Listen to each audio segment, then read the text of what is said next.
Hello, everyone. Welcome to episode 13 of Mental Spelunking. In this episode, we talk about vulnerability, growth, reinvention, and the nature of time through different personal experience, philosophical insights, and examples from sports and everyday life. We specifically talk about the movie Arrival and how this movie forces you to look deep within yourself about how vulnerable you would be and how that would transform your life. We also discuss how embracing vulnerability can lead to resilience, authentic connection, and a deeper understanding of oneself. We hope you enjoy this episode, and let's get into it. Hello, everyone. Welcome back to Mental Spelunking. This is episode 13. Hey, look at this. We are on our second year. Woohoo! This is the second year of it. This is insane. It's pretty cool. You know, it's been an absolute ride of an adventure. And, I think that, we're just kind of starting to hit our stride. There's a lot of really, I feel like every episode's kind of getting better and better. And it's really nice to kind of just see how it's evolved. It's evolved over time, and meaning how it's evolved over time is I've started to hopefully talk less. Allison's hopefully started to talk a little bit more. I stopped babbling about things that don't matter. Everything Allison always says it actually does matter, so that's a positive thing. And I just feel like we're just finding a really nice cadence in a nice way to kind of work off one another. And I'm really excited for this next 12 months to kind of put out more content and keep iterating on what we've kind of built so far. Yeah, me too. I was just reflecting on how in the last year this podcast has been recorded from my side in 4 different places, which is just wild, and how excited I am for this year for this podcast to be recorded in one location the whole year, and to see what comes. I'm excited for this year. Yeah, me too. There's been a lot of like really positive change, which has been really nice, and there's been a lot of growth, I think, on both our sides of just things having to change. Obviously, like I had a kid, like I've changed jobs. I've really talked about, I really want to talk about this. This is actually a really good little segue in. So I've kind of been working on this idea that I think the opposite of control is vulnerability. And what I mean by that is not like being vulnerable, like you're a vulnerable animal who's going to get eaten in the wild. Like true vulnerability where you're actually giving up control because you realize that the only thing that you do have control over is your inner process. And the only way the inner process moves forward is the more vulnerable you are, because you have to keep pushing the threshold. But since you're obviously a neuroscientist and a very unique, you have a very unique view of just the world. I love your view on vulnerability and why it's so important for growth, and just your own kind of experience with, becoming more and more vulnerable. It's moments like these that I think it might be good to know in advance what you're going to ask me. Oh yeah. No, I'd rather put you on the spot. That's where the truth, that's where the real stuff comes out, because there's no writing it down. There's no mind. It's just like, I'm gonna, whatever's going to channel through me is going to channel through me right now. Okay. You might have to remind me of the 3 questions. For sure, I will say that I do not have a sense of vulnerability from the perspective of neuroscience, because that's more of a cognitive neuroscience understanding. And I studied molecular neuroscience, and though I got obviously some education around cognitive, I would be misspeaking if I said anything about that. That's the part where it would be nice to have known. I could have looked it up, but for next time, I'll look it up. I was just trying to just make you sound a heck of a lot more credible. That's all I was trying to do. I was just like, look at.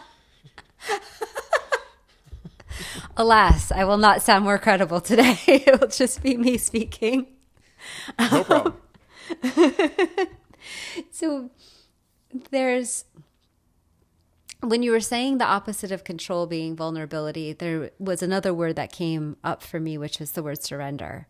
And those two things kind of go hand in hand. And again, surrender, we tend to think of, oh, I give up. But surrender really is to just let go of that control.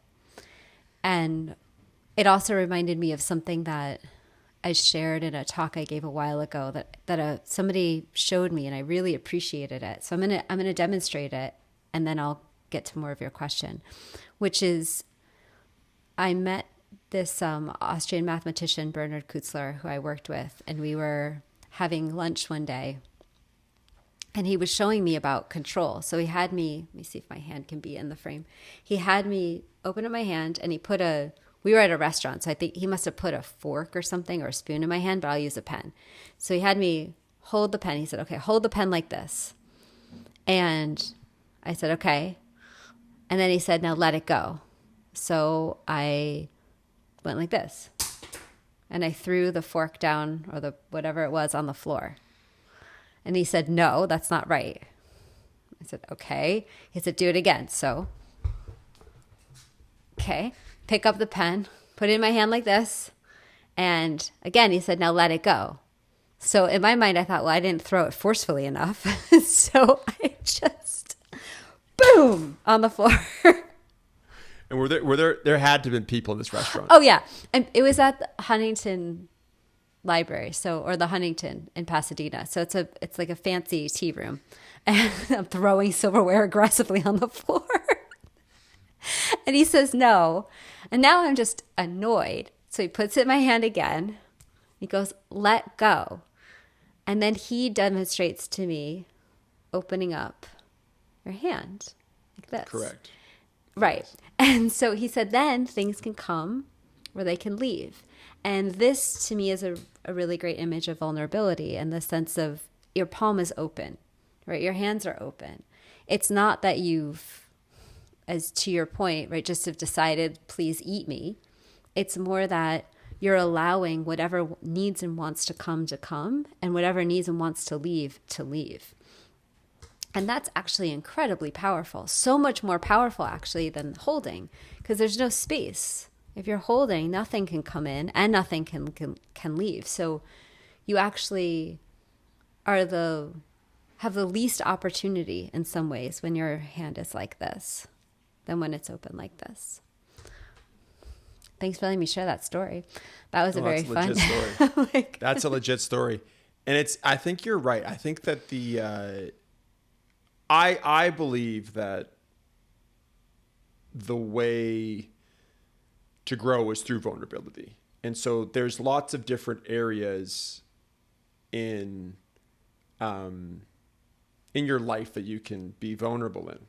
And so I think that one of the most vulnerable things you can do is be in relation with another person, because that is, and so not only be in relation with the other person, but also fall in love with that person more and more, and be more and more open with that person as the relationship progresses. Because it's really easy to hold back. Mm-hmm. It's really easy to just say, okay, well, I'm going to compartmentalize this part of myself, and I'm not going to share that. I'm going to compartmentalize this part of myself, and I'm not going to share that. Those are kind of like mine, and I'm not going to share those things. But being truly vulnerable is where you've taken off all your masks, taken off all your costumes, you've taken off all of the isms that you can think of who you are or whatever it is, and you're just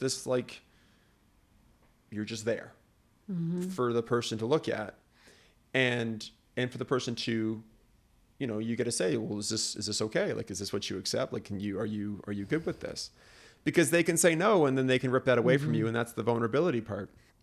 I think the other vulnerable part, I think this is something that you and I could really expand on, because I've got lots of different examples, but I'm sure you got different examples than me, is reinventing yourself, for one. I think reinventing yourself is one of the most vulnerable things you can do, because you go from being really good at something to not being good at something, and you go from having a moniker with the rest of the world, the external world, who know you for what you are, what you used to be, and you're like, well, that's not who I am anymore. Yeah. It's like, well, you used to play the saxophone. Yeah, I don't like the saxophone anymore. I actually don't even want to play an instrument anymore. I want to play baseball. Yeah. And then people kind of look at you funny for that. Because it's so a mind bend, because like, well, you love saxophone. Yeah, I don't like saxophone anymore. But you used to play saxophone 15 times, 15 hours a day. Yeah, I don't do that anymore. I play baseball 15 hours a day now. Yeah. I think that's, and so I think that's one. But I also think the other vulnerable thing is putting yourself back into a situation in which you failed consistently, to push your threshold, to see just how far you want to take it. And I think that there's lots of examples I can use there, but I'd love to hear what in your experience, what your, where you felt that you've grown a lot through vulnerability, and what experiences you felt really helped that, what experiences you felt actually took you away from that, and whatnot. The image that I have when I make these transitions, I think this is the 5th one in my life now that I've completely. You're on version 5. Yeah, at least a major version. And it reminds me of something that has discarded its shell. So there's lots of animals, insects that will discard their shells, and in those moments be incredibly vulnerable, and while they're waiting for their new skin or their new shell to come. And that's very much what it feels like. The moment you shed it all and you say, okay, I'm not going to do this thing anymore, it's very freeing because you don't have the shell that was holding you back. And then you're very exposed. Exposed is the word that feels the most appropriate here, because when you embark on something new and you truly don't know anything about it, it's the first time you're getting into something, then you are exposed, because all the people around you who are already in that field, well, they already know, right? They already have their shell. They already have their exoskeleton. And you're walking in with nothing, trying to learn and also trying to share what you have to offer. And it can be extremely challenging to go from a place of I was the one who knew everything to I'm the one who knows nothing and am exposed in my ignorance or my lack of understanding. And for me personally, as challenging as that is, I really love those moments, because they are the moments of the greatest opportunity for growth. Because if we go back to that image of an exoskeleton, right, in that moment, anything is possible, right? You can move and be in whatever space you want. But once that exoskeleton starts to harden, you kind of, unless you're really adept at continuing to move in a new opportunity or in a new way, things start to become a bit more rigid, which is totally okay. Things have to solidify at some point and take shape. But there's something around the freedom and the playfulness that gets to happen in those moments of extreme exposure they're precious. They're really, really precious moments. And they're challenging. So to give, if I may, a specific example, because that was quite general.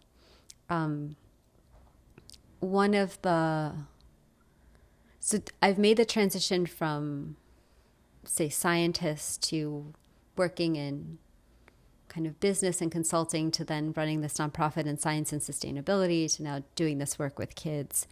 And what has felt the most exposed for me is actually this last transition, because in all the other ones, I still had the scaffolding of academia somewhere around. Well, and you had a through line. Like there was a thread, right? Even if it was the tiniest little thread. Yeah. Right. It was like, okay, I go to an Ivy League school. That's socially acceptable. Then you go to another Ivy League school where you do your master's, because you're like, well, that's how I have to then do it. And then you go and you leave academia to then go work in a derivative of academia. Yes. Yeah. And then you leave that for-profit business that was a derivative of academia to then go do a nonprofit that's just a derivative of what you were doing beforehand. Yeah. To then in this last iteration to being like, I'm going to cut the cord and just you know, I'm going to go from, call it being beige to like cyan blue. And everybody's like, whoa, it's like really bright. And like, what are you wearing? Doing? Why are Why? you? Yeah, exactly. Like, can you actually get out of the room? It's too bright. Like, we like these very monotone colors that are like not bright and very boring. Like, you're just, get out of here. And you're like, no, this is where it's at. Yeah. Yeah, that's very true. Without the structure, the scaffolding, the safety in some ways of academia, this has been really challenging. And I'm not a parent. So for those of you who are just joining us recently, I work with kids primarily and also with families. And that's an unusual place to be coming from when you yourself are not a parent, to just decide like, now this is what want to do.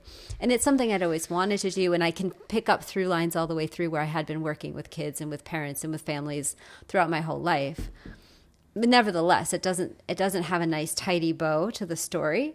And it also doesn't explain the skills you have innately in you that you actually didn't require you to be a parent. Yeah, exactly. But that's very difficult to explain. Yes. To the world. Yes. Like, I know this stuff. How? Sorry, I don't know. Yeah. But I do. Yeah. And here's the best part: go test it. Come back, tell me if it works, because I know it's going to work. Yeah, it works. That's the other. Yeah, you're right, because it's empirically it works. And now it's been 6 years, and I can say it definitely, absolutely works. And it routinely feels vulnerable still, because it is it's a space where there isn't something I can just hold on to and say, well, here's my credential in this. Here, aside from now the experience. And because it hasn't solidified, I still get to be in that space of constant growth, which I really appreciate. So really trying to learn as much as I can from as many people and all the experiences that I get to have. I work with a lot of adults in this practice, of course, who really, really don't want to be in a space of change, because for them, the change it seems too difficult. It seems too overwhelming. And I even had somebody say to me that they would rather suffer for the rest of their lives, knowingly suffer, than to make a change, because the change just seemed too scary. And I get it. I can really appreciate it. And if there's a way to shift the mindset into this open palm feeling, you can really see that, yeah, it is scary. And it's beautiful. And if you're able to grow into that which you have decided you're going to do, because it always does require this growth period, no matter how much you think you already know. And all those other shifts where I thought, well, I'm prepared for this completely new version of myself. Like, no. I mean, there were so many things I didn't know and that I had to learn. If you can embrace that as a wonderful thing, then it really can become a process that's beautiful and something that's enjoyable, as opposed to something that you're fighting against. One last example, Liam, and then I'm doing so much talking today, I'm going to say, I want to hear your examples. When kids learn to walk, this is such a great kind of parallel to us as adults. Babies, when they're small, they're not walking. Right? They're mostly on their backs. Then at some point, they learn to crawl, and that's really difficult, but not nearly as difficult as learning to walk. And small children have the courage to get up off the floor, pull themselves up, and fall down. How many times? All right. Well, and I actually think it takes it a step further, right? Kids are actually willing to go and do things that caused severe trauma again. Mm-hmm. Yes. Like, I had a friend of mine, his kid was at a playground, and his kid wanted to go down the slide but face first. So she goes down the slide face first, and it's fine because she's like, and then his wife's like, maybe we shouldn't let her do it again. He's like, what is she going to do? The next time she hurls herself, misses the slide, and falls face first onto the ground. and there's blood and there's like everything, right? Yeah. And then they're like, oh my God, we got to go home. They didn't have any napkins to like do the blood. So they're like taking off stuff to like just do it. And then they have another kid who's like, I don't want to go. And they're like, and then anyways, after like 5 or 10 minutes of them trying to figure it out, trying to get back, the kid was like, I'm good. And then went back up there and did the same thing. Right. Yeah. And I think it's so vulnerable. Yeah. Because they're like, okay, I know that happened. I know what I now know, okay, I've created like an if then statement in my head where it's like, if I hurl myself off the slide and I land face first on the ground, I'm going to get hurt. So I won't do that again. But, yeah, anyways, keep going. Yeah. Well, there's a resilience to it. Yeah. Right? It's a vulnerability, and that vulnerability, it's so interesting that by making yourself vulnerable, you actually build resilience, true resilience, not the resilience that comes from fear of letting go, which isn't really resilience, but sometimes we mistake it for that. Well, and I feel like the opposite of the resilience is brittleness. Yes. Where you've created this like perfect bow view of yourself, and then all you need is one little externality to kind of crack a whole thing. Whereas if if the resilience, it's almost like you have a substance in which it gets stronger and harder, not harder in a bad way, but just stronger and harder, the more circumstances you kind of bring into it, regardless of whatever happens. Yeah, exactly. And physical resilience is one aspect of that. And then there's mental resilience and emotional resilience, and the ability to keep, as to your second question, to keep putting yourself into situations in which you failed in order to strengthen yourself. And we have that example in sports pretty frequently, right? That's a pretty common example. Well, right? and I think sports is the best one because, I'll use like Connor McDavid. So Connor McDavid's like the best hockey player right now, but he's also probably going to go down as, if not the best, but second or third best player of all time. So you go look at this guy. Okay. So when he was 14, he lost in the finals of the Ontario Hockey League. His team lost. Okay. So that's one. Then he lost, I think, in the OHL final when he was, I think, 15 or 16 or 17. Okay. That's another one. Then he lost in back-to-back Stanley Cup finals. And then recently he lost in the Olympic gold medal game for Canada. And this guy keeps coming back. Yeah. I don't think people he plays at the highest level possible and keeps coming back. Like even this weekend's golf tournament. So Rory McIlroy won last year in like pretty dramatic fashion. He completed the career Grand Slam, which is where he won all 4 of the major tournaments that the golfers play in a year in his career. And there's only been 6 people to do it. He's one of 6 people in history of all golf. And anyways, so he after the second round, he had the largest lead ever at that tournament, at the Masters tournament. He had a 6-shot lead. So first off, to put yourself back into contention in leading is super vulnerable because, in most sports, right, you lose all the time. Like you don't win that much. You lose most of the time. So to put yourself back, like it's a lot easier to win a golf tournament coming from like 5 shots or 6 shots back because no one expects you to win and you're going to kind of go out there and play free. Whereas to be leading and consistently leading and be out in front the whole time and have the pack chase you, well, you're constantly kind of like looking back and then being like, okay, I still got to lead. I can keep going. Whereas if you're just the chaser, like I'm trying to get past that guy. I don't have to worry about who's behind me. I'm just trying to get there. But then the guy that Rory McIlroy beat in a playoff last year, after the 3rd round, put himself into contention. And then he was actually leading the golf tournament through, I think, 11 holes or 12 holes. Or 11 holes or whatever it was.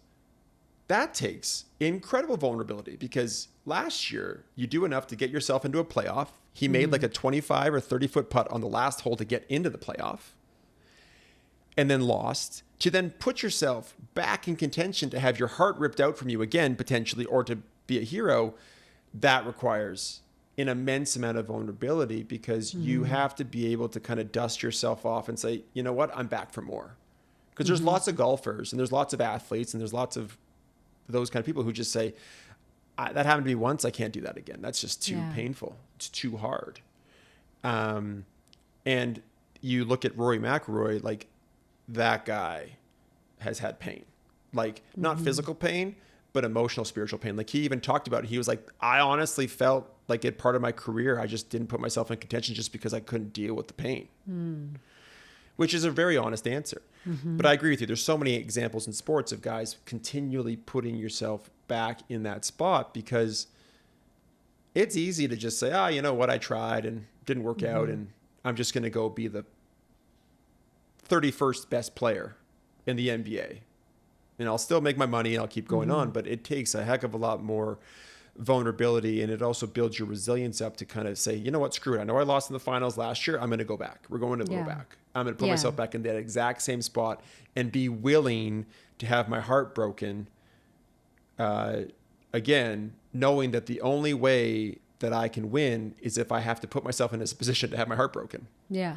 Yeah. It's when you're speaking, it also reminds me of relationships. You know, we're so quick to say, oh, this person hurt me, my heart was broken, and so I'm not going to forgive, or I'll forgive, but from a distance. I won't engage with this person anymore. There was this whole period of identifying all sorts of people as toxic and then just cutting them all out. And okay, I'm not making judgment on this. There might be some relationships that really aren't beneficial for somebody. And there's real opportunity in being vulnerable to at least be in a position where you can say, from a place of truth, whether this is a person you want to be in relation with, as opposed to from a place of fear. So a place of openness and just saying, oh yeah, maybe this is beneficial, maybe it's not beneficial, as opposed to like, you hurt me, no.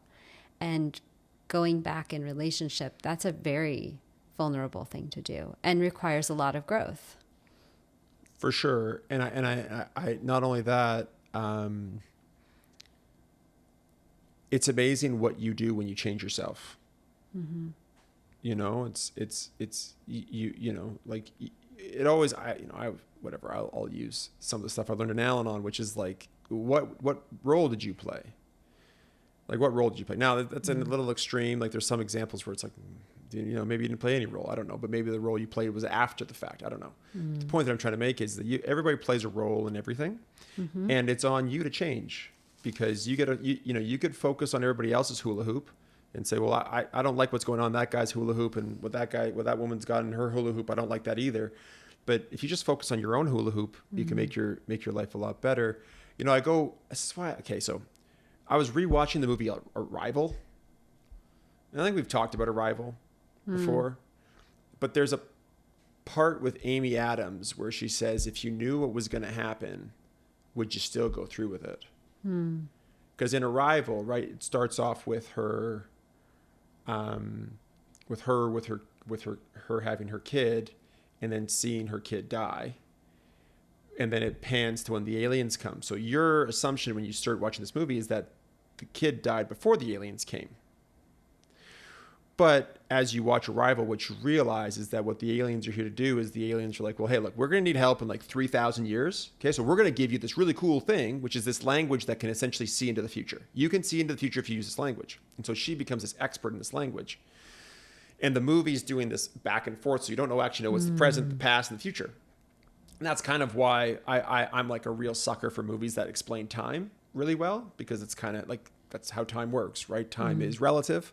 But it isn't relative, meaning that if you could bend back, you could go back in time, and if you could bend forward, you go into the future, and you could come back to the present, right? It's why. Anyways, okay, that's a whole mind meld that we don't have to go down. But in the movie, right, the point is that Amy Adams knew the future, but still had the kid, knowing the kid was going to die. And there's a scene where the kid, her daughter comes up to her and she says, Dad like looks at me funny now. He doesn't look at me the same as he did before. And it's because Amy Adams told Jeremy Renner, she's like, look, your kid's going to die. I've seen the future. I know the future. And they get divorced. And Jeremy Renner's like, why the fuck did you tell me that? Like, don't tell me that shit. I don't want to know. I'd rather just not know. And so it's one of those things where that, like, honestly, it's the most vulnerable thing ever for Amy Adams. She's like, I know the future. I'm going to do the future. I'm not going to try and change the future. Actually, I don't even have a choice in the matter. And I'm going to move forward and I'm going to have this kid knowing this kid is going to die. That is like, because she doesn't know what she's supposed to learn. Now she ends up learning stuff from it, but that's the whole thing. That's why Arrival, it's one of my favorite movies of all time. Top 3 movie. You know, top 3. Top 3. And so it's like, I can't pick one. I got to pick 3. It's easier. And so, and it's just, you just think about it, right? It's like, how many people would do that? How many? You know, like it's anyways.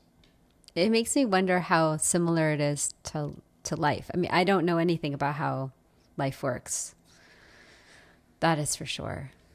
Sometimes I hear people say, though, that, like, why are you laughing at that? I really don't. But I think that is actually, I think that's the point. I don't think that you're going to come to this earth and think that you figured it out. Like, what's the, like, a lot of people seem to think they figured it out. It's great. Maybe that was the point of them coming here. I don't know. And maybe there's I don't know. But I just think I tend to agree with your point of view. It's like, I don't know. I think that the point is growth and we're going to go on our little journey and we don't really know. But, you know, the point is they never kind of stagnate. That's how I look at it. But like never stagnate. But to like know the grand design, I got no idea. And anybody that says they do know, great. Good for you. Happy that you figured it out. I don't know. And I've heard a lot of people use almost the same framework that you just said was that Arrival used to say that, before we come to this earth or something, we make plans and we agree to do certain things, knowing that they'll be difficult or painful. And so it's just interesting to hear that movie kind of played out in what I've heard from some spiritual circles around that. And yet we all still do it. I guess that was really my point. Is one other thing before you mentioned Arrival is that being alive is extremely vulnerable. I mean, it's almost like there's degrees of vulnerability, but to simply exist and show up every day in this place is vulnerable. It's not an easy place to live. No. Well, you know, my daughter will be sleeping on my wife, and then out of nowhere she'll wake up and just start to wail, but she doesn't actually want to eat anything. And Katie will say to me, well, what do you think that means? I'm like, I think she just realized she's back in the body. She's like, you got to be kidding me. You have got to be kidding me.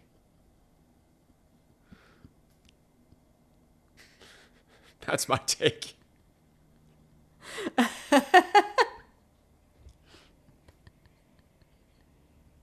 That's why she's so distraught. No. I'm not. No. I'm not in a body. Am I in a body? God dang it. I'm in a body. I used to cry all the time as a kid. I'm going to have to tell my mom this perspective. She'll laugh. I cried a lot as a kid too, especially when I had to go to grade school. It was miserable. Miserable. But, you know, I think that the vulnerability piece, though, is just such a, I don't know, I give a lot of credit to people who constantly put themselves into extreme vulnerable positions consistently. You know, it's easy to do it once or twice, but, you know, people who reinvent themselves. There's a great guy. There's this guy named David Shaw, and he worked at Morgan Stanley, and he created this algorithm. And anyways, he was the quant guy at Morgan Stanley, and he went to his boss and was like, hey, I've got this cool idea. And they're like, no, like you just crunch numbers. So then he leaves and he starts this firm called D.E. Shaw, which is like one of the most successful hedge funds of all time. All time. Has one of the highest rates of return ever. And anyways, like at some point, he's like, I don't want to do this anymore. I'm just going to go do like microbiology research. I mean, like he sold a bunch of his firm and he was like, I don't want to be part of it. I'm going to go do this. That's amazing. He's like, cool. I did this. I don't want to do it anymore. It's like this. I want to go reinvent myself. And like maybe he knew a little bit about it, not much, but like maybe it was a hobby and he's like, I'm going to go full bore into it. But what I wanted to ask you, and I want to kind of pull on this thread, is that I think one of the coolest things about reinventing yourself is that when you go into a new field, you get to see everybody else's exoskeleton, but you don't have one. So it actually requires an outsider to actually burst something out of the ether and to essentially, create something new in something that was rigid. Yeah. You can't, if you go look at a lot of the people who were very successful people or very successful, like even scientists, I think it's like von Neumann. I think von Neumann's a guy that I think it's von Neumann. Anyways, he was part of the like Manhattan Project. He helped create the internet. He like did all these cool things. He's just like there. It's like, imagine like thinking about how vulnerable that is. He's like, all right, I did the nuclear thing. I'm going to go create this internet thing. And it's like, what's that? It's like, it's going to be cool though. And he's just like he's just constantly being like, I'm going to do this. Like, it's just so like it allows you to remain young because you don't just stagnate. You're like, you're not just huddled around your exoskeleton and be like, this is the most important thing ever. Yeah. Like, but I just love your view about like how you felt when you've reinvented yourself. Have you felt like you've been able to just see things differently? Do you find that you can see things differently and then people look at you funny, like, why are you doing it this way? It's like, this is how we've always done it. You're like, well, this is how I want to do it. Like, how have you felt? Yeah. How have you felt about seeing those things? Yeah. And I think that's a very common experience too, when you start to see something from a new perspective that you've been in for a long time, or you come to something new, there's this kind of ability to see things more clearly when you don't have a habitual or patterned way of already observing them. Almost like if you drive someplace for a new road, you really observe a lot more of the road than you do when you drive your own road over and over again. It's that sort of thing. There's a lot more information that gets taken in. I mean, everything I've done, I would say almost everything I've done gets a lot of skepticism when I first present it. Even going back to grad school, when I was presenting on my thesis, the plan for the thesis, I had wanted to do computational modeling. And it hardly seems revolutionary to say, oh, I wanted to do computational modeling of some molecular processes in neurons. To say that now is like, yeah, no, we do that all the time. But when I presented it, the committee just looked at me and they were like, why in the world would you want to do that? Like, why? And I thought, why would you not do that? It's a system. Like, how are we going to understand the system if we can't take all the different components and put them into something and kind of manipulate them and understand them? And if you put it in a computational model, there's a lot more ability to actually look at the different variables than in a biological system. And I was just, wait, what? How is this a question? So I find myself in those spaces a lot. And in all honesty, it's not like I'm right all the time. It's not about being right. It's just about having a different perspective. Because when you have more perspectives, you just open up the possibility of what you can see, and that what you can see becomes greater. I want to be really clear about that. It's hardly like I come into a space and I'm like, oh, I see so clearly. I know exactly what is the thing to be done here. No. Especially in education, because we have this way of working with kids that's really effective and really beautiful, and absolutely does not work in all contexts of education. So I would initially go in and say, oh, but of course, just open your heart and let the kids be and all these things. And then I would go into a classroom of 35 students and realize, oh, yeah, no, that doesn't work like this. Like there's a way of integrating what I just said into this reality. But my whole freedom, whatever, in a traditional public school setting, no. And the teachers are doing the absolute best that they can. So that's been my experience. I want to ask you, because you are in the process of a transition, of what it's been feeling like for you to be vulnerable and what you've been learning. Yeah, it's been hard. I'll give you, I have had a lot of things, right? So I've kind of just, I think this is like my real kind of breaking away. Because before it's like, okay, so I did a bachelor of commerce, and then I worked in investment banking, and then I was a commodities trader. Then I worked at a startup. But I still did the same stuff I did. I was still doing modeling and, investor relations and mergers and acquisitions. It wasn't like I was starting a business and like I was a fish out of water. And then I went and worked at a family office and was doing that. But it was just like, every time I hit a wall, I was like, okay, I'll just try something new. But it wasn't as if I was trying something new that,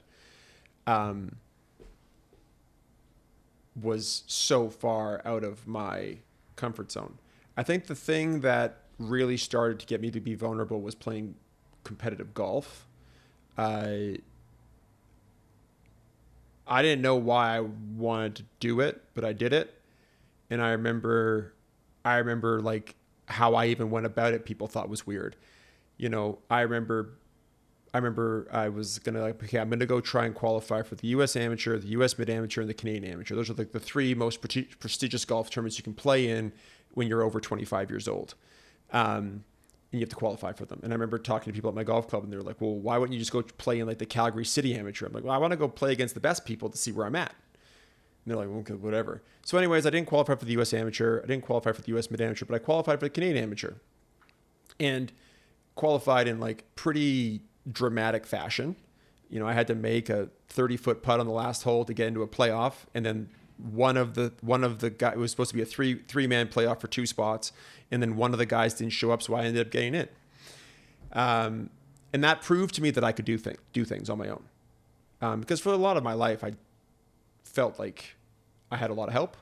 And this was like, it didn't matter who your parents were, it didn't matter where you came from. It was just like it's very egalitarian. Like, you make the putt, you get in. You don't make the putt, it doesn't matter how good you are. If you missed, you don't get in. And so what I found was, while I didn't have like a lot of success at tournaments, I would have a lot of success at qualifying and all that kind of stuff. And it was crazy the amount of times I had to make putts to qualify for things or do whatever, move on to the next day or whatever it was amazing. Well, I never really won or did anything like that. What golf really proved to me was I could do things. If I really put my mind to it, I could do it. And, I never played competitive golf growing up. I just was like, I'm going to do this when I'm in like my late 20s. And people, it's pretty cool. But what was really interesting was then I moved to Portland and I stopped playing golf. And that was my first foray into shedding a piece of yourself that people thought was a core piece, and people realizing that it isn't a core piece anymore, and people thinking you're weird. Like, I don't play golf anymore. It still baffles my wife. She's like, Liam, like literally every vacation was about playing golf. Every summer was about playing golf. Like, we'd have to like organize our summers around your stupid golf schedule, your tournament schedule. Now, it worked out that my wife was in medical school, and it also worked out that my wife was in residency, so she had no time. So it's like I had to fill my time somewhere, and that's how I filled it. But then once it also but once she had time, it also coincided with me giving up golf. So it was nice. And then I remember when I was down in Portland, I was like, well, I should fill my time with something. So I got really good at pickleball, and then I gave that up when I moved back to Calgary. People were like, that's weird. I'm like, why? It's just a time filler. That's how you fill your time. I don't need to fill my time anymore. But then when I quit and I was going to go write this book and do this podcast with you, I still had one thing where I'm on the board of a green energy business. That was my, it's kind of like you. It's like, that's my little through line where it kind of keeps me somewhat tethered to my old life. And, we'll see how long I last there, because it feels to me that like the other two things are really kind of pushing me forward. But I had an experience yesterday with my neighbor where I was outside my neighbor, and my neighbor was there, like, oh, like I brought Juliette up, and I'm like, look, there's your neighbor. And then she came over and was talking to me, and I don't know how it came up, but I was like telling her that I was writing a book. And she was saying, well, what are you writing your book on? And I'm like, well, I'm writing my book on with parenting. And she's like, you've been a parent for 2 months. What do you know about parenting? And I was like, no, it was more like my upbringing and like my lived experience.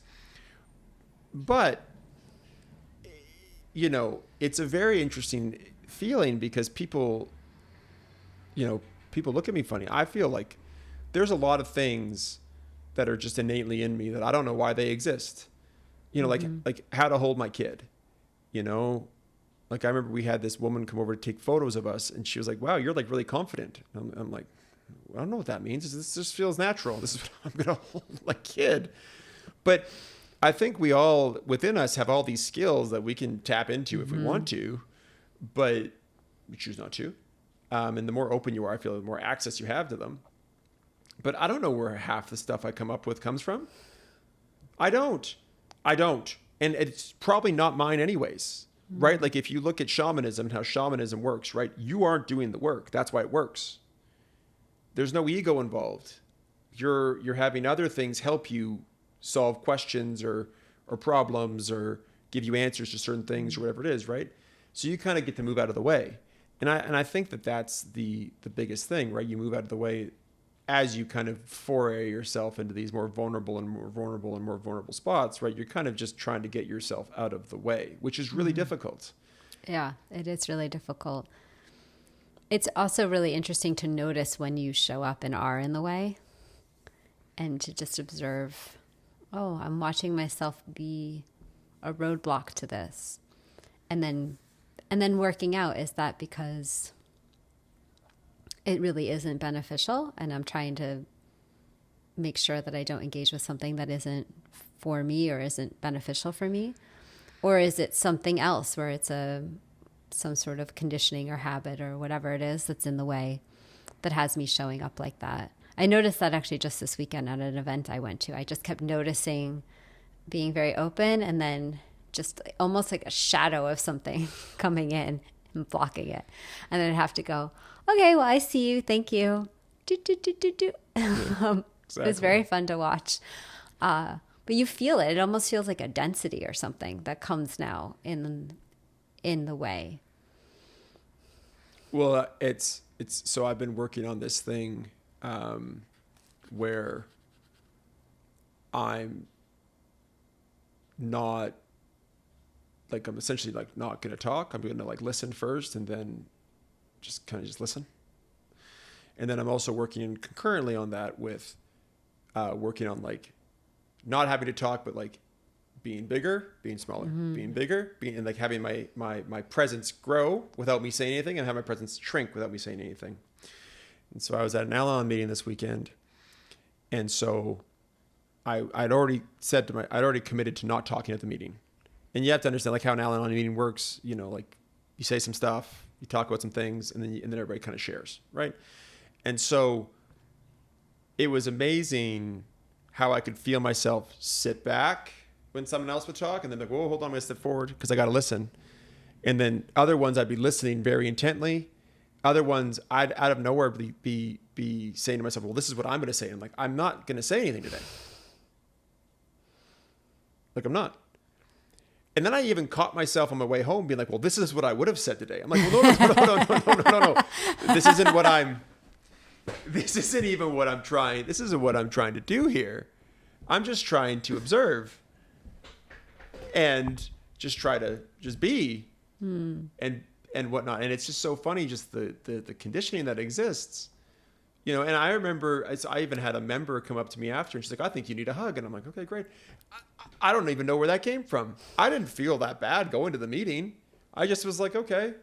But yeah, it's it's very interesting just to, try and work on things that you're not very good at. I'm also working on, I haven't done it yet because it's very hard for me, but I'm trying to find an hour each day to not do anything. So not be on my phone, not be on the computer, not be walking my dog, not be reading my book, not be hanging out with my wife, not be having a conversation. Like, you just find an hour just to like exist.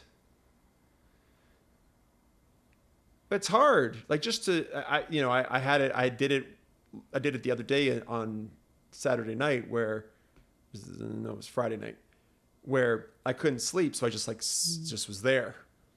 I'm like, God, this is a long hour. It got me back to when I was in Vipassana.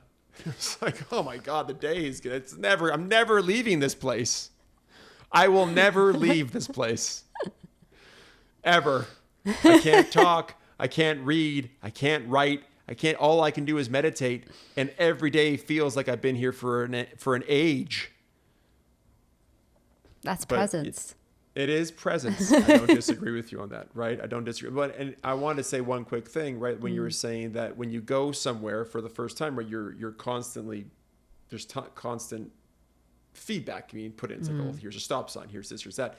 I kind of find like how when you go somewhere, let's say you drive for 3 hours somewhere, let's say, right? Well, that 3 hours feels a heck of a lot longer than the 3 hours coming back because you already know the route. Yes. You already know the route. Yes. So there's nothing for you to take in. Yeah. Yeah, unless you're intentionally paying attention and have awareness around your surroundings and are present. Correct. Yeah, presence really does expand. It's fun. You really play with time. Kind of really just expand it out. So it feels like infinite every moment. Yeah. Yeah.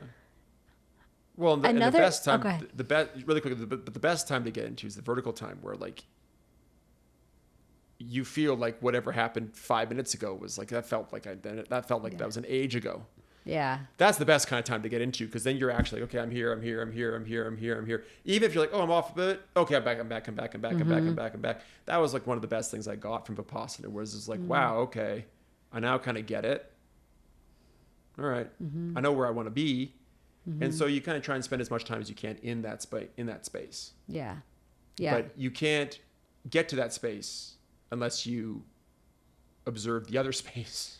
So you have to observe the torture of linear time where you're like, wow, okay, I thought I'd been meditating for 2 days. I've only been meditating for 20 minutes. Okay. I can sit back down there. Yeah. I was going to say something else about vulnerability, although I love this conversation on time. Last night I went to see a show called, I think the troupe is called the Improvised Shakespeare Company. Okay. They're outstanding. So it's an improv troupe. It's 5 men. Maybe there are other people who perform, but I've seen these 5 people perform pretty consistently for the last many years. And they improvise an entire play that is in the style of Shakespeare. So with the rhyming and with the songs, I mean, it's unbelievable. It's honestly unbelievable. And was it like they use like iambic pentameter the whole time? Yes. That's pretty cool. It's incredible. Plus rhyming, plus singing, improvise everything. And together, they'll improvise a song, all of them together, just so you watch them in perfect harmony with each other and in extreme vulnerability, because that's a really difficult concept. And I know they've been doing it for a really long time, but you still can watch, like, it doesn't always come really easily. And it's based on a suggestion that somebody throws out. So you never know where anything's going or what's going to happen.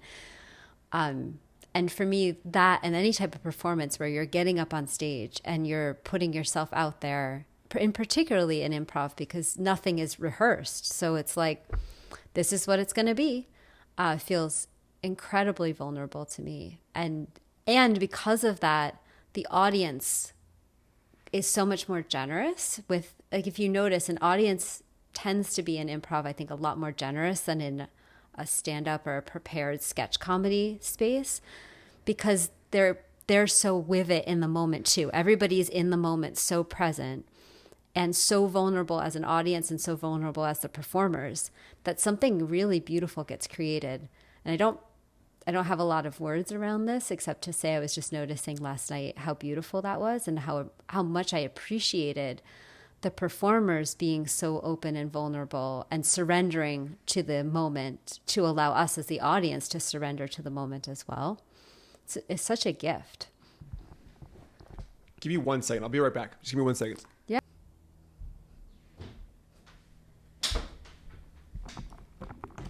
We need I need to find a way to be, that elevator music, like dun, dun, dun, dun. We need kind of one of those, like right there. It's like, we'll be right back. Anyways. But no, I think that, yeah, like I agree with you on, I went to see, I think I might talked about this story anyways. There's nothing worse than saying the same thing twice, but I talked about going to see Garth Brooks, and when we were at Garth Brooks, he made everybody, like, no one could use their phone. He made everybody put their phone in this little thing, and it was required. Like, if you didn't put your phone in it, you could not go to the concert. And then everybody was just there. Yeah. Everybody was dancing and singing and just enjoying, rather than just being like, like, I'm going to watch the concert through my phone.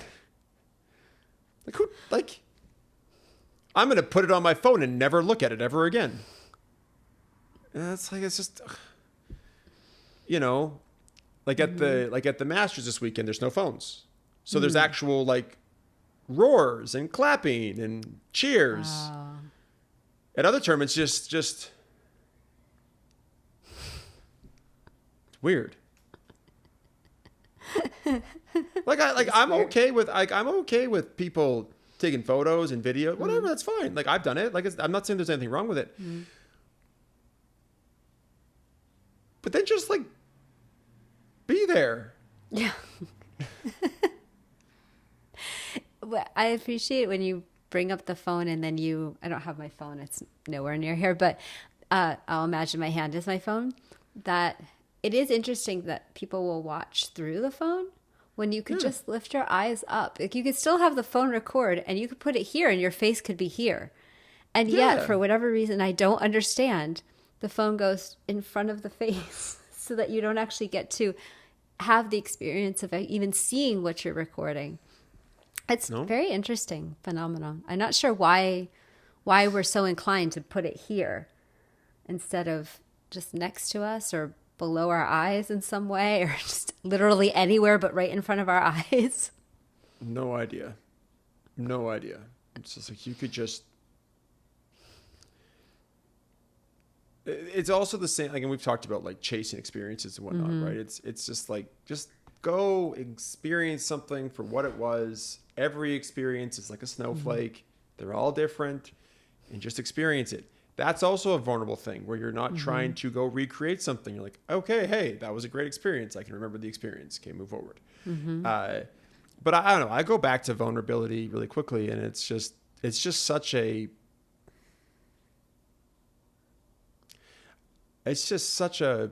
amazing thing. And I find we don't, as a society, we don't, I don't think that we revere it as much as we should. I think Brene Brown talks about vulnerability all the time, but I think vulnerability is, and when you can truly see it in action, and watch people get themselves up off the floor and dust themselves off and say, yeah, I'm good. Let's keep going. And you see the other people who say, no, I think the floor feels pretty good right now. And you have other people who say, I'm not even going to go to the floor. I'm just going to sit in the back and just, it's kind of like those like junior high dances where like the vulnerable kids are the ones that actually go and ask another person to dance and go into the middle of the dance hall and be like one of only 4 people dancing, where everybody else is just on the outside, right? Because no one wants the rejection. But people also want the connection. So the chances of rejection are actually quite low when there's actually not a lot of people in the middle. It's actually, you have a way higher probability now because, if there's like 50 girls on the other side and there's 50 guys on this side and there's only 2 guys in the middle dancing with 2 girls, well, you've actually got a pretty high probability. If you are the one that has courage to go over there, you have a 1 in 50, you have a 1 in 50 chance. You could ask them, right? You've got a great opportunity to go and ask one of them, at probability is on your side, like the probability, in my opinion, of not getting picked is like 2%. The probability of actually having someone choose to dance with you is like 98% because one of them is going to say yes. Because one of them is just like, I don't want to be alone anymore. This is annoying. This guy's in front of me, whatever. But I think people think it's the opposite. They think that there's only a 2% chance of someone saying yes and a 98% chance of it. It's the other way around. Yeah. People want to connect, but people are afraid to hear the words no. Yes. Well said. You're putting me back to my middle school. Did I go to a dance in middle school? Oh, yeah, I did, because it was at the high school. Sorry. My middle school and high school, we had it was a small town, so 7 through 12 was at the high school. We had dances. And I would dance if somebody asked. I would always say yes if somebody asked, because I felt like it took a lot of courage to ask. Yeah. But I never wanted to slow dance with anybody because I didn't feel that level of, I didn't actually want to connect in that way with anybody in the school. So there was that. But because I could see how difficult it was to actually ask, it felt like that vulnerability should be rewarded. And there's nobody who wasn't nice. Everybody was very nice and kind. It just was, whatever. But I'm appreciating your bringing this up because I'm now very quickly going through almost this entire film reel of all the times where I didn't want to be vulnerable in public spaces. Yeah. Yeah. There's loads. It's hard. There's so many. Yeah. There's so many. There's so many. I remember, I might have talked about this on the podcast too. I apologize if I have, but I remember there was a girl that asked me on a date in high school. And I said no. But when I think back to it, it's like, it's so easy to solve for no. I should have solved for yes. Like this person could have been great. She was an unbelievable student too. I definitely could have used her influence. She was an amazing student. She didn't look like Sydney Sweeney. That's okay. Most women don't look like Sydney Sweeney. But when you're a guy, right, you're just like, you have these like unrealistic expectations. It wasn't that she was actually a very pretty woman, but I just was like, I think I'm good. But in reality, probably should have said yes because I might have learned something. Now, going back to your point, maybe I told that soul who went into that woman's body before we came to this place, I was like, I'm going to reject you in grade 10. Maybe. I don't know. But I think so. It's interesting to imagine that sort of level of predetermination. Totally. And lack of any will. But the thing is, it becomes so much like a crutch. If you just decide, well, we all decided that this is how it was going to be. You and I decided we were going to do this podcast whatever ago, and then now we're doing it. I don't know. It sort of takes the spontaneity and the surprise out of life, and it feels a bit like, well, then what am I? Just a puppet that's being puppeteered? Now I'll put you here and you do this thing. And now I'll put you there. And I reject that entirely. I reject it too. Like, you can find serendipity in chaos. And I kind of tend to think that how the world is constructed is a lot of chaos. But the only way for you to experience whatever your higher powers plan for you is for you to go out into the chaos and experience the serendipity. If you can't experience the serendipity, then what are you doing? If you there is no serendipity then if everything's predetermined. That seems kind of lame. Yeah, it sort of sucks. It's just kind of lame. That's kind of boring. And that's just not kind of how I kind of think that's the case, because and even if it is the case, it doesn't feel that way the case, because things are ever evolving and ever changing. Like, I don't know if I've told people how my co-author and I met, but like I met Jess through you, Allison, and there was like a connection there. It's like, I know you. There's a reason why I'm supposed to know you. And then I had to be vulnerable. There was a vulnerability about it where I had to ask her a year ago, be like, do you want to write a book with me? And we were even talking about this on a call the other day, and she was like, I don't know, like I could have written a book. Like Jess, of all the people who could have written a book, I couldn't have written a book. She could have written a book. She is like an unbelievably successful person, but she was like, yeah, I don't know what it was. It was like, I had to write the book with you. It's like, yeah, it's just such a serendipitous moment, but also like a moment in which it's like a very spiritual moment, because you just know, oh, I found a connection.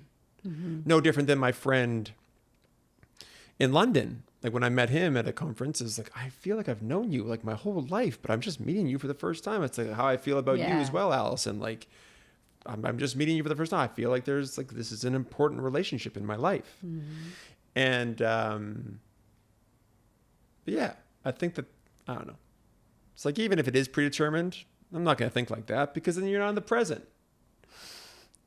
Like you still have to go and participate. You have to participate.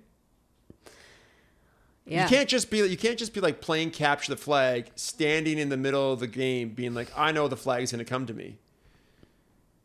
No, you have to go run around and go and capture it. This is very true. You bring up a really good point about when people talk about like, oh, what's meant for you will just come. It doesn't come if you're just sitting there. Like if I just sit in the apartment for the next 6 months, and I hadn't laid any groundwork ahead of it, of course nothing would happen, because I'm not giving anything. It's a reciprocal relationship. You've got to share to receive, Yeah, well, there's that great joke where like this guy's like on his roof, and it's in a flood, and this guy in a like kayak shows up and says, hey, I'm here to save you. He's like, no, God's going to save me. He's like, okay. Then a boat shows up, and the guy's like, here, I'll save you. And the guy's like, no, God's going to save me. Then a helicopter shows up, and the guy's like, no, God's going to save me. And then he drowns. He's up in heaven, and he looks at God. He's like, God, like I thought you were going to save me. He's like, I sent you a kayak, a boat, and a helicopter. Like, what else do you want from me?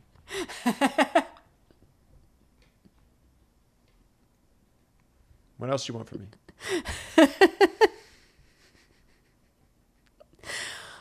I'm going to rewrite that story for the entirety of the last 6 years and just imagine the conversation that I'm having, because that would that'd be a very funny story to write.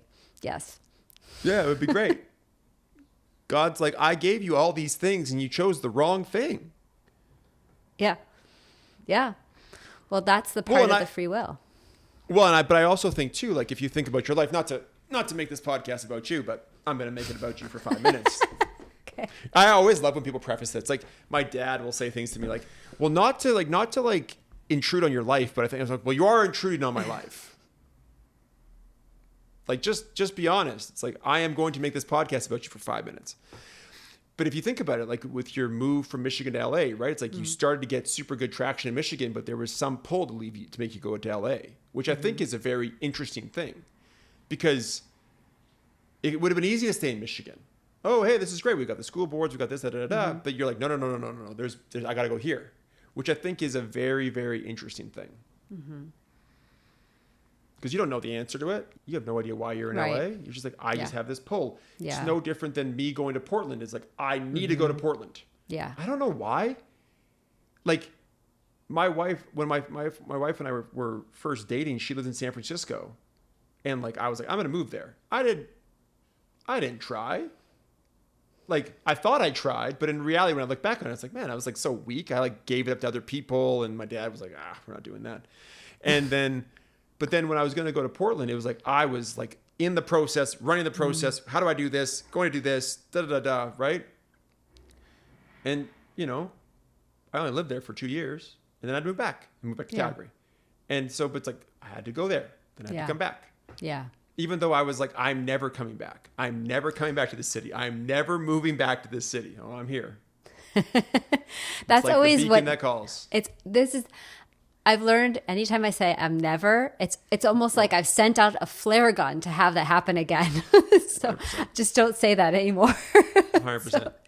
100%. Or if I want it to come back, I'll be like, this will never happen again. And then I just wait for it to come back. Exactly. It's like you throw a boomerang. You're like, this boomerang will never come back to me. Yeah. Yep. And it might take 5 years for it to come back. It's like, what's up? Boom. Yep. You're like, oh God. Yep. Famous last words. But you're right. Famous last words. There is something that is unknown. And it may be that a year from now, we reflect back on this moment of being in LA and I go, oh my gosh, that was a huge mistake. Well, I don't think anything's ever a mistake. I think it's like there was something you had to experience or something you had to go through, right? I think people kind of can be like, oh, that was like, if you think about success, right? You don't learn anything when you're successful. You only learn when you get just knocked to the ground hard. Like, yeah, how'd that feel? Okay, good. What'd you learn? Great. And then when you have all these accolades come, it's like, what did I learn? Nothing. It's like when I was watching have you ever seen the movie The Perfect Storm? No. Okay, it's with Mark Wahlberg and George Clooney and Diane Lane. Anyways, it's about people who fish off the coast of New England. So like in Gloucester and whatnot, right? And these guys go out to this really far place to go out, but there's this crazy storm pattern kind of building behind them where it's like a hurricane, and then there's like kind of like 3 major storms kind of merge into one massive storm. Okay? And so anyways, there's these like people on a sailboat, like there's this guy and these 2 women, and the 2 women are looking at the guy being like, this is like not very good. Like, we should maybe leave. He's like, I'm the captain. We're gonna just, you know, suck it up and deal with it. Then it pans to them like in this horrific storm, it's flooding, and the woman's looking at the guy, and he's like, we need to call Mayday. He's like, no, we're just gonna handle it. And she's like, and then the girl's like, no, we're doing it. And he's like, well, you know, you can't do it. She's like, I'm going to save my life. Call Mayday. Call Mayday. So they call Mayday, and then someone comes and saves them. Right? But imagine if they listened to that dude. We're going to get through it. It's like, you have to participate, and it's like you're in shit. So, and you're on the ground. You got to learn something. It's like, well, you know, 2 days ago we were in bad storm. Now we're in the worst storm ever. We're in the boats flipping around and all. And it's like, we need to get out of this thing, right? So, you had to learn something, and hopefully that guy learned, like, okay, even though I am the captain, it's okay to call Mayday every so often, and to listen to people, to other people. Yeah. Yes. Yeah. I'm okay calling those things mistakes because there's nothing wrong with a mistake. It's just okay, that choice wasn't the most beneficial choice, or that action wasn't the most beneficial action, and that's okay to learn from that. I mean, yeah, I make loads of mistakes, so I've gotten very comfortable with them. No. Like I agree. Like I don't disagree with you. All I'm saying is that it was supposed to happen. Like, you had to go through it. It wasn't like it was. It's like if this is how it's stitched in the pattern, that's just kind of where you're going to go on the stitching. Like, you can't, like, even if you try to stitch somewhere else, it's like, okay, you're one degree off. Let's move it back here. It's also. Oh, go ahead. No. There's also a thing too where the universe is like, hey, I'm trying to get your attention. Yeah. Okay? You know, it starts off as like, you know, we talked about this before. Like, when the universe is trying to get your attention, that's when it just gets like bigger and bigger and bigger and bigger and bigger. So you also have to listen sometimes too. But anyways, you were saying something. Yeah. No, that's a good point. Well, I guess there's this feeling of yes, and if we go back to that idea of patterning and conditioning and behaving from these conditioned spaces as opposed to behaving from a place that's maybe not as conditioned, if I look at myself, there's so much still that's that. And so those behaviors, it doesn't necessarily feel to me like there's some sort of universe coming and influencing things in those moments. They could just be very small things, and they may be very big things where I'm repeating behavioral patterns that I don't want to be repeating anymore. And that leads to certain outcomes that maybe are not the most beneficial. And in those moments, I don't tend to think of them as some sort of universe or divine intervention or anything like that, but more just, oh, oops, I'm still repeating that. I didn't mean to do that. Okay, do better the next time, kind of thing. And they can be as small, let's say, as, oh, I didn't make dinner again last night. I meant to make dinner every night. Okay, do better the next time, right? Or things as big as, it is a pattern in me to get a feeling and follow it.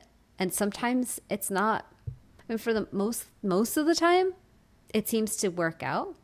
And sometimes it doesn't seem to be the most beneficial. No matter how much I'm learning from it, it doesn't seem to be the most beneficial action. That's fair. I kind of I don't know. I always go back to step 2 in Al-Anon, which is came to believe that a power greater than ourselves could restore us to sanity. And that's kind of like priming you for step 3, which was made a decision to turn our will and our lives over to the care of God as we understood him. So, and this kind of what we talk about, where you want to be where the universe wants you. Like, I think that I think you have free will, but I think that there's also like a through line where the universe is like, this is kind of this is what I would love for you to be doing in this lifetime. But you can veer off in whatever it is, and you can make mistakes, and it's like, okay, that's okay. That's just the way it goes. But I find that when you feel like you're actually in the place where the universe wants you, there's this just like, you just feel like there's just this like massive wind behind you. Like, you know, it's like in Mario Kart where you find the secret route where you're like, oh, this makes my life way easier. Like, I don't have to go all through all this stuff. I just go over here. And you're like, oh, great. This is so much fun. And you feel like you're both the external world, the internal world, and where you're going are all kind of aligned. And like, you know, and like I talk about where like you can have your subconscious, unconscious, and conscious kind of all align as well and kind of move forward. This is kind of even a step further where you have the external, internal, and where the universe wants you going. And it just feels right. You can't explain it. It actually defies reason. Like, it's like, I'm going to go here. This doesn't make any sense, but I think I kind of have to kind of move forward and go do this. And I agree with you, right? You're like, okay, I know that I've got the right mentality. I've got the right value system. I've got the right idea. And, you know, it doesn't mean I'm going to be like overtly financially successful, but that's not the whole point all the time. Sometimes you could have different levels of success, but doesn't mean that you're going to like be struggling or struggling in a certain way, but not like, you know, you've kind of figured out, okay, I've given my care and will over to the care of God. Okay, great. Like I'm going to, that essentially is just like, I'm going to focus on the things I can control. You're going to focus on all the shit that I can't. Like people getting back to me or whatever it is.